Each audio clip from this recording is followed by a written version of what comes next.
it's kind of difficult for us to do same. Exactly. Could one of you also tell, is it going to be a relaxed job to be a doctor, or is it really demanding?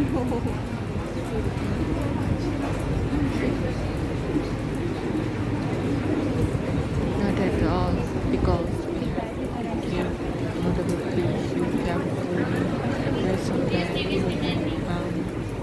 We do it as a in relaxed way. Then we can do it also both in relaxed way and in a different way. Okay, thank you very much for your responses. Why do I ask these questions? The questions I ask are actually because as a doctor, you're really vulnerable for stress. Maybe you can imagine that if you are vulnerable for stress, that you also think at home, I'm so much tired. I want to use some pill, some medication, get rid of the stress of my patients. I've spoken to people here in Bangladesh who have spoken to patients who did not sleep for nights. You can imagine people use pills. I am supervising a lot of medical students at my home, like in my home country, and at least 70% of them use recreative drugs. And I think quite a huge percentage of my medical students also use quite regularly drugs as a coping mechanism to cope with the stress being a doctor. So as a doctor, you are at risk of taking drugs, especially you are going to be under pressure. Do you also think that addiction could be a risk for a doctor or not? Yeah? It feels like you are saying yes, right? Yes. Okay. So when I talk about my message, this is also the message in it. When I speak about addiction, try also to take care for yourself as a doctor. Take yourself very seriously. You're stressed, you are coping, you are dealing with difficult situations, you are dealing with humans. So it's actually normal that you feel stressed, etc. So really take care for yourself, speak with each other, etc. Now first we are going to watch a little movie about addiction.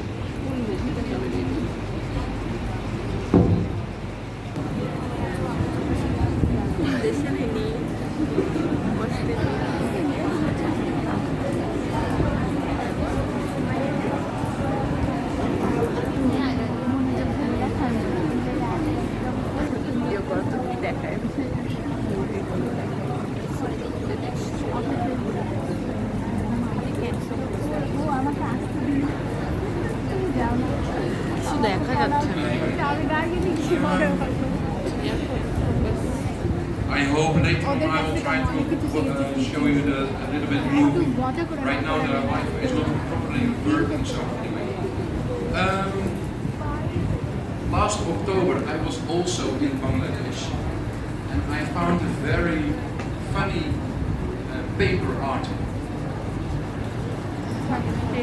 Can anybody read this? Do you know what's in there?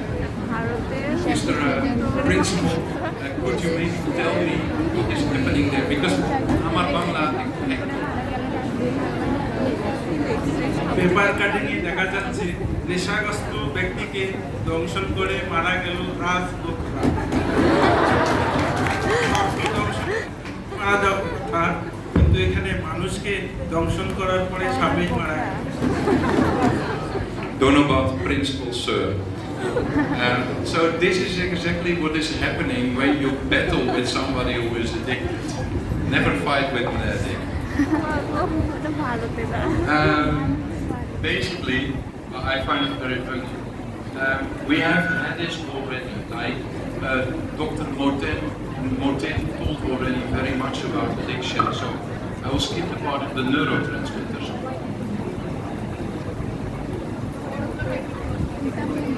I show you shortly a table. Dr. Moten told in his extensive presentation about about how many neurotransmitters there are involved with drugs. Right here you can see it. This is the type of substances, like for example cocaine is having this coverage of neurotransmitters. Alcohol, for example, is covering so many neurotransmitters. This is actually a table showing how addictive substances are. If you see this table, you see how many neurotransmitters are involved. So you can imagine that you get quickly, but also like being a doctor, experience a lot of stress, you get quickly involved. Now I would like to explain something about the model about addiction. Like what actually is addiction? When are you addicted? Can anybody give an example when you think you are addicted? When do you think you are addicted?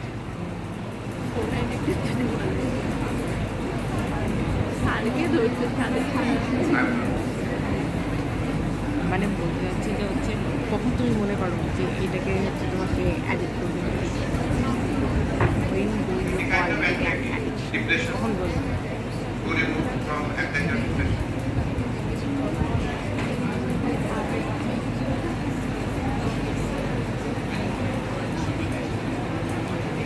মানে আপনার সামনে কাউকে আপনি দেখছেন, আপনার কাছে মনে হচ্ছে সে অ্যাডিক্টেড হতে পারে, কি দেখতে আপনার কাছে সেটা মনে হচ্ছে, কখন মনে হচ্ছে? কেউ বলেন, একটু হাত তোলেন।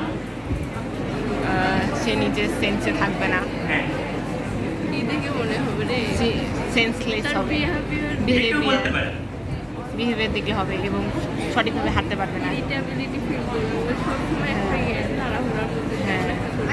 I can recognize the person if the person is showing some dizziness without any sense or cannot walk properly, and then I can detect that person that he or she is addicted. That's all. Okay. আর কেউ? আর কেউ? আরেকজন, one more.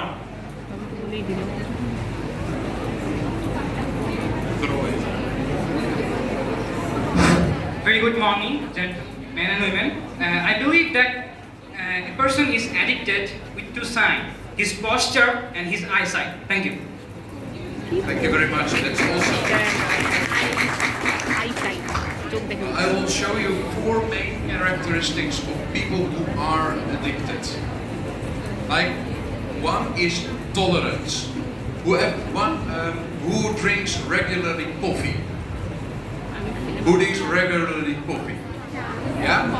What happens when you don't drink coffee? আপনাদের মধ্যে যে প্রতিদিন coffee খান, যখন coffee খান না তখন কেমন লাগে? Do you have a headache after not drinking coffee? Yes? So you have a headache after not drinking coffee, right? Ah, exactly. Yeah. So think being addicted is having, yeah, no, leave it. One thing after, one thing of being addicted is physical tolerance. As soon as you don't have a substance, you get physical tolerance. Another thing is when you have physical tolerance, you will withdraw. Another thing is also craving. So when you are a coffee addict like me, you are constantly craving for coffee, like that. But somebody using heroin will constantly try to find heroin as a substance. But the most important thing is actually loss of control. And then we also come back to what I first said. As a doctor, we experience a lot of stress, right? Yes.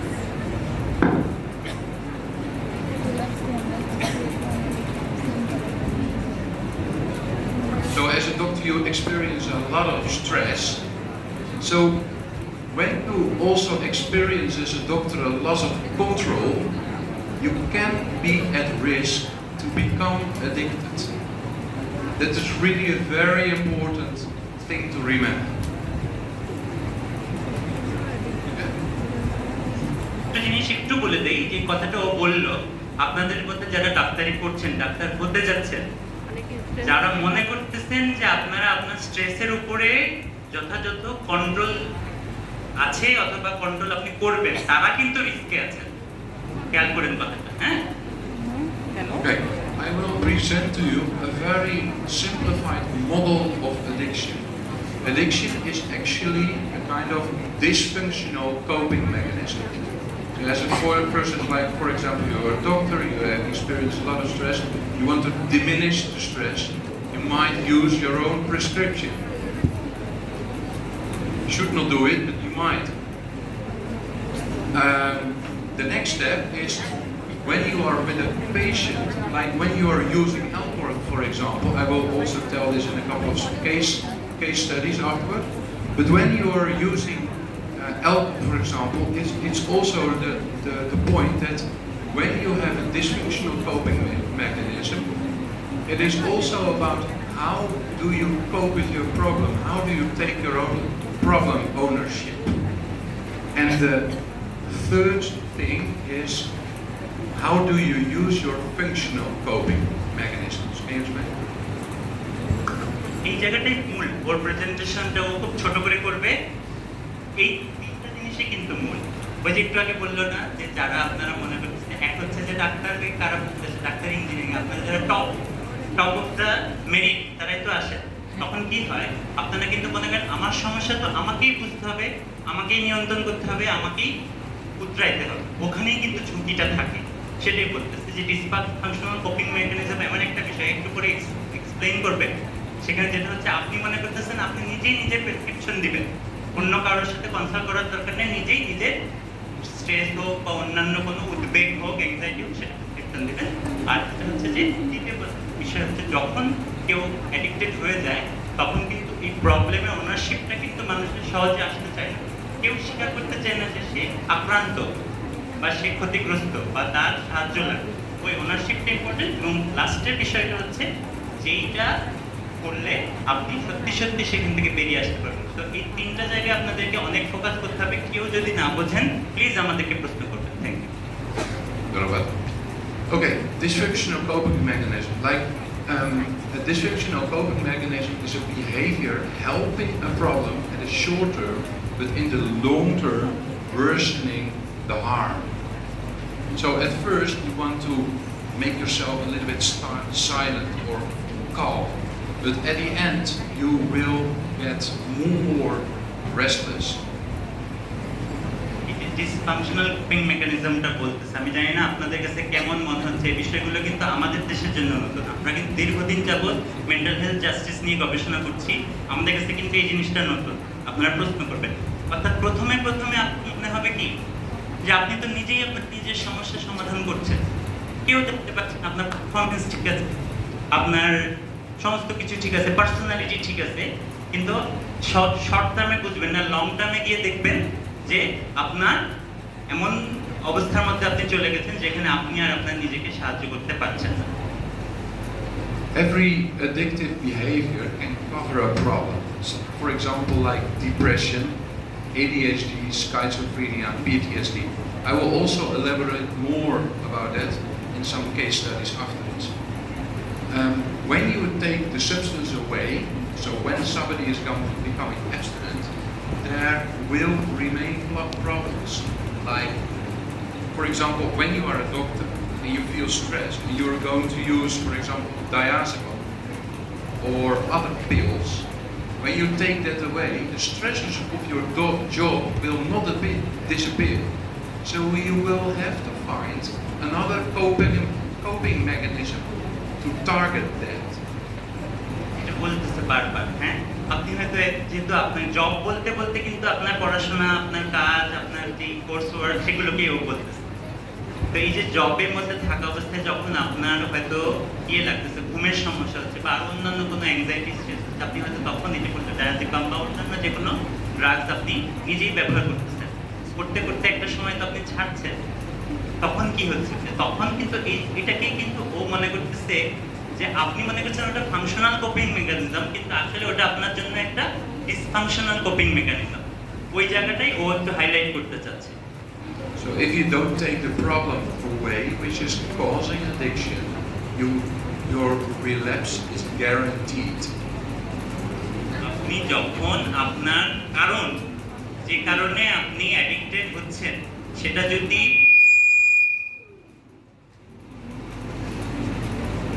ওইটা যদি বুঝে যদি আপনি ওইটা আপনার life থেকে eliminate না করতে পারেন, তাহলে কিন্তু আপনার রিল্যাপস যেটা, রিল্যাপস কি অর্থাৎ আবারও আগের জায়গায় ফেরত যাওয়া, অর্থাৎ মাদকাসক্ত অবস্থায় ফেরত যাওয়া, এটা কিন্তু মাস্ট, এটা কিন্তু আবশ্যক। এই ডিসফাংশনাল কোপিং মেকানিজম সেইটাকেই হাইলাইট করে।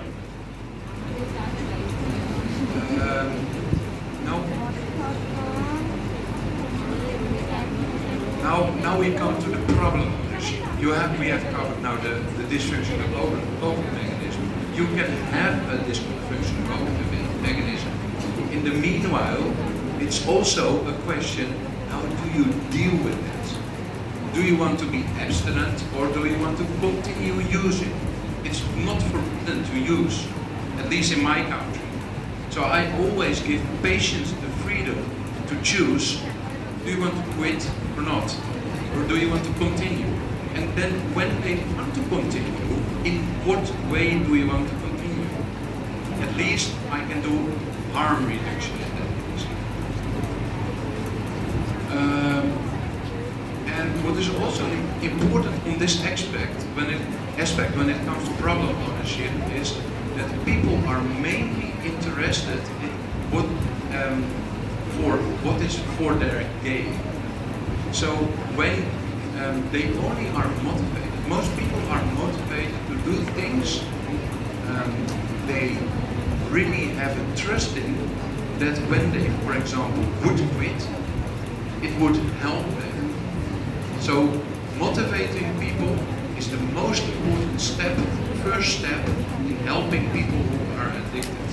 Also when you would have friends, like in your medical college, who might be addicted, try to motivate each other to help, to be whole. Problem ওনারশিপটা, মানে আপনি যে সমস্যা থেকে আপনি বের হতে চান সেই সমস্যার নিজে নিজে স্বীকারোক্তি, সেটাই তো এখানে বলা হচ্ছে। তো সেখানে আবার আমরা বারবার করে বলবো, আপনারা কিন্তু অগ্রাধিকার তো জনগোষ্ঠী, অর্থাৎ মেধার দিক দিয়ে, বুঝের দিক দিয়ে, তো একজন অ্যাডাল্ট মানুষ কখন তার সমস্যাকে সমস্যা হিসাবে চিহ্নিত করে এবং সেটা থেকে বের হতে চায়, যখন এখানে তার গেইন বা বেনিফিটটা বোঝে, তাই না? কোনো বড় মানুষ কি যেখানে তার কি বলে ওটাকে, তার সেখানে সুবিধা হচ্ছে, মানে সুবিধা না হবে, সেখানে কোনো কিছু প্রাপ্তি না ঘটবে, সেটা কি কখনো সে করে? অ্যাডাল্ট মানুষ করে না তো। তো এখানেও বলা হচ্ছে যে তার মধ্যে সেই মোটিভেশনটা আনাটা হচ্ছে জরুরি, তার নিজের জায়গা থেকে বা অন্যের সাহায্যের মাধ্যমে, যেটার মাধ্যমে সে নিশ্চিতভাবে বলবেন না আমি এইখান থেকে বের হব এবং আমি আমার রিল্যাপসকে কোনোভাবে আমাকে ফেরত আসতে দেব। সেটি হচ্ছে problem ownership. Making the people responsible for their own problem is of the utmost importance, also when it might appear to you yourself. One other thing which we should not forget is that everybody who is addicted also has some things in his life which are very much of value to them. For example, religion, work, family, hobbies, nature, art. So when you treat somebody with addiction, or when you have to struggle with it yourself, then you should try to also focus by people who are addicted not only on the problem, but also on what is at this moment still functioning. Are they still working? Are the family relations still intact? Are they using art for themselves and that kind of stuff? বুঝতে পারছেন, তারপর আমাদেরকে ক্ষমা করবেন, আমরা জোর দেওয়ার জন্য এই জিনিসটাকে একটু বাংলা ইংরেজি মিলিয়ে বলবো। 2 নম্বর পয়েন্ট পর্যন্ত তো গেলে, এবার 3 নম্বর যদি আমাদের সত্যি যে জিনিসটা কাজ করবে আপনাকে আপনার আসক্তি থেকে বের করে আনতে, সেটার জন্য বেশ কিছু ফ্যাক্টর কিন্তু এখানে উল্লেখ করা হয়েছে। সেটার মধ্যে নাম্বার 1 হচ্ছে আপনার বিশ্বাস। আপনি কি বিশ্বাস করেন এই ইহজগৎ নিয়ে, পরজগৎ নিয়ে বা যা কিছু নিয়ে, আপনার আধ্যাত্মিক বিশ্বাস, তারপরে আপনার পরিবার, তারপরে আপনার পছন্দের যে জিনিসগুলো, পছন্দের মানুষ, পছন্দের জায়গা, এবং আরেকটা বড় জায়গা কিন্তু আর্ট। এখন কিন্তু অনেকেই আমাকে দেখলেই হয়তো অনেকে বলবে আর্টিস্ট বা কিছু একটা, কিন্তু আপনারাও তো আর্টিস্ট হিসাবে জন্মগ্রহণ করেছিলেন না? প্রত্যেকটা শিশু কিন্তু এই পৃথিবীতে শুধু আর্টিস্ট হিসাবে না, তার মধ্যে গান গাইবার, নাচ করবার, খেলা করবার, অভিনয় করবার সমস্ত দক্ষতা নিয়ে কিন্তু সে পৃথিবীতে আসে। কিন্তু আমাদের সমাজ, আমাদের পরিবার, আমাদের রাষ্ট্র ব্যবস্থা কিন্তু তাকে কি করে, তাকে অন্য কিছু বানায় এবং সে বলে আমার কোনো একজন বন্ধু আর্টিস্ট। এটা আমার কথা না, এটা কিন্তু পিকাসোর কথা, পাবলো পিকাসোর কথা, মহান যে আমাদের চিত্রশিল্পী। তো সেটাই ও বলতেছে যে ওই কোপিং মেকানিজম ফাংশনাল করতে গেলে আপনার এই কোনোটা অথবা একাধিক কোনো কিছুর অবশ্যই আশ্রয় কিন্তু নিতে হবে। আশ্রয় ছাড়া কিন্তু আপনার এটা হবে না। Many people who are addicted also have ADHD. I've got ADHD myself too. I've been struggling very, very long with my studies, but I really try to face my own problems. And I could be addicted too, but I just did like, I really focused on my studies and tried to end them. I never drink alcohol, I never use drugs, because I know I am vulnerable. So I'm just trying to avoid it and trying to focus on my job. Just quickly saying, এটা খুব important. কিন্তু ও বললো কি, ও নিজে কিন্তু ADHD patient, ও নিজে কিন্তু ও ডাক্তারি পাস করেছে, ওর অনেক কষ্ট হয়েছে। একদিকে ঔষধ, একদিকে সেলফ ম্যানেজমেন্ট, একদিক দিয়ে ফ্যামিলি ম্যানেজমেন্ট, অনেক কিছু করে কিন্তু ও আপনাদের সামনে আজকে ডাক্তার, ডবল মাস্টার্স, তাই না?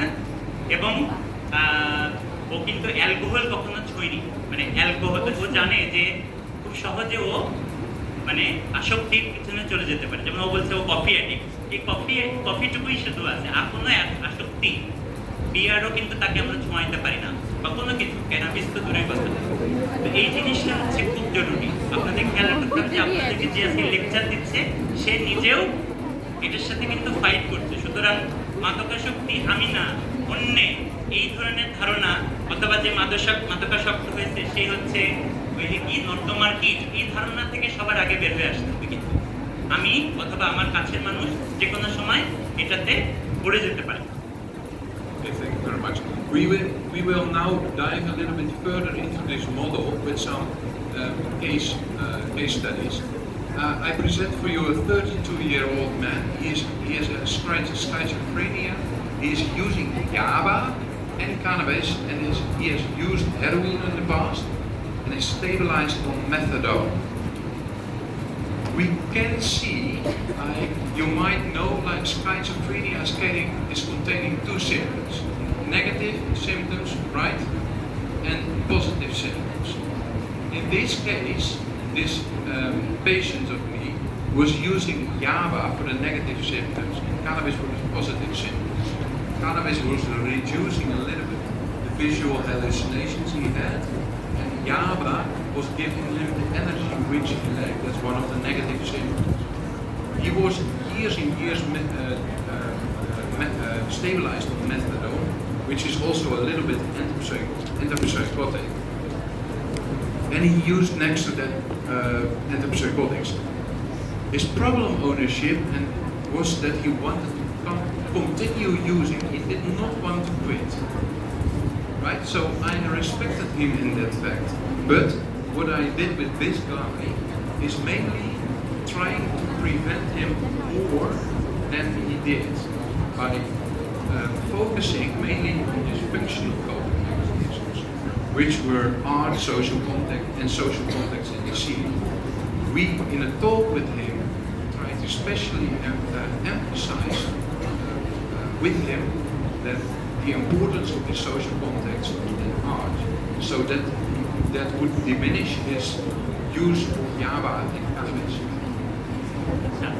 ওর কাছে আপনারা শুনতে চেয়েছেন ওর দেশে প্র্যাকটিক্যাল জিনিস কিন্তু, তাই দেখেন কত সহজ না, কিন্তু একটা মানুষ কত জিনিস ইউজ করতে থাকছে, তারপরে তার ট্রিটমেন্টটাও চলতেছে, তারপরে তার ওই যে শেষে গিয়ে এটা সেই মানুষটার মধ্যে সিজোফ্রেনিয়ার সিমটম এবং সিজোফ্রেনিয়ার সমস্যাও কিন্তু তার মধ্যে আছে। এখানে একটা জিনিস আপনি খেয়াল করবেন, আমরা যেটা দেখেছি, আমার প্রায় 25 বছর উপরে এই মেন্টাল হেলথ জাস্টিস নিয়ে কাজ, কিন্তু আমরা আগে কিন্তু সচেতন ছিলাম না যে আসলে আগে কোনটা, আগে অ্যাডিকশন নাকি তার আগেই তার কোনো না কোনো হয়তো সমস্যা থাকতে পারে।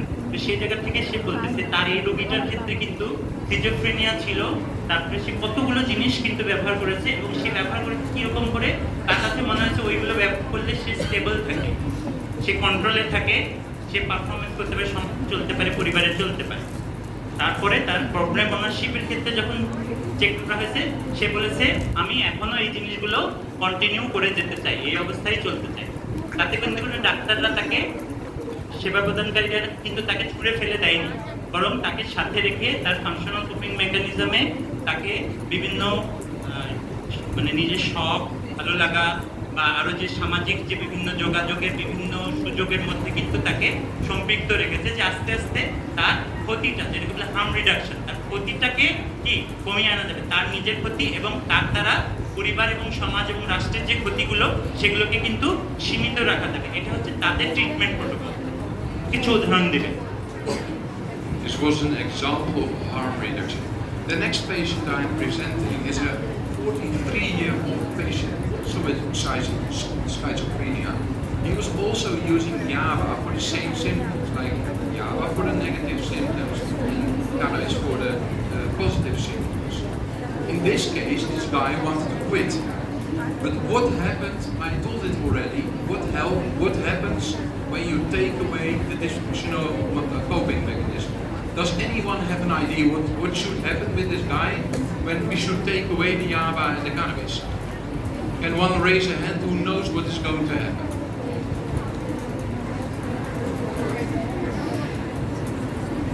Again. Yes, and? Yes. So actually, basically, you are saying he's going to be depressed, right? And he will have more vivid hallucinations, maybe, when you quit the YABA and the cannabis. That is true. Very good. Done about it. His problem ownership was different from the other. The other one did not want to quit. He just wanted to quit, continue. So my only chance was stabilizing him. But this one wanted to quit with the drugs. So in that case, when I take away the substance, I need to fill the gap. Does anybody have an idea how I should fill that gap? Raise a hand who knows it. You again. Again? Yeah. Using medication, right? Medication. Exactly. Yeah, exactly. So what you are